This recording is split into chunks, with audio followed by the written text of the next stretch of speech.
Hello mga ganda! Samahan niyo ako maglinis ng isda. Para siyang bangus, di ba? Pero hindi siya bangus. Ito pala mga ganda ay medyo mahal. Mga nasa 200 pesos ata. Itong isa.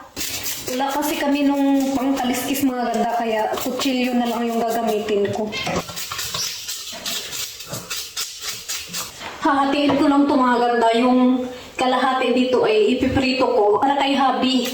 At yung akin naman ay gagawin kong paksiw. Dahil si hubby ay hindi kumakain ng paksiw.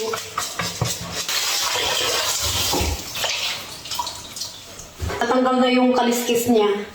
So ganito ako maglinis ng isda. Una hiwain ko muna dito para matanggal yung mga ano niya. Yung ganito. Tapos ayun, kunin natin yung itong ano niya. Itong hasang ba mga ganda.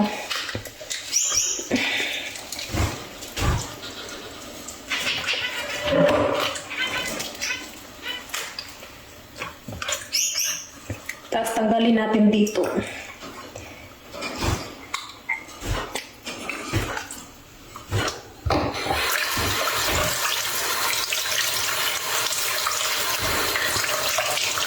Pag naglilinis ako ng isda mga ganda, tinatanggal ko talaga pati yung dugo-dugo niya, yung dito para hindi siya malansa pag lulutuin.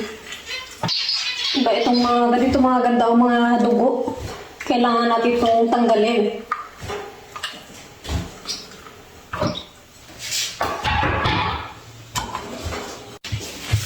Kwentuhan ulit tayo mga ganda.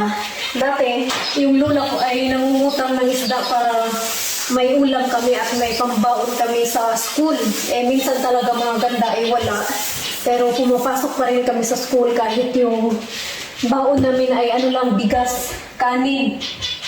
Tapos kahit walang ulam, nagbabaon pa rin kami kahit walang ulam. Tapos wala pang baon na pera. Hindi lang naman kami nag-iisa mga ganda. Yung mga kaklase namin, yung iba ay ganun din yung sitwasyon. Tapos ang layo-layo pa ng nilalakad namin. Mga 1.5 oras yung nilalakad namin papuntang school. Tapos mga ganda kapag umuulan pa mga ganda, ay napaka-hassle. Minsan kasi mabilis lang masira yung payong namin dahil sa bundok.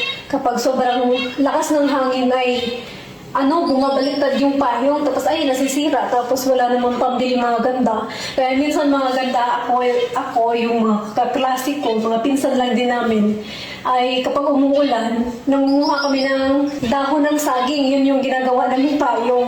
Tapos minsan sa sobrang lakas ng ulan mga ganda, ay talagang nababasa kami. Umuwi kami na pit-pit. Lakas ng ulan mga ganda ay para kami mga basang sisiw pag uwi ng bahay. Pero masaya mga ganda.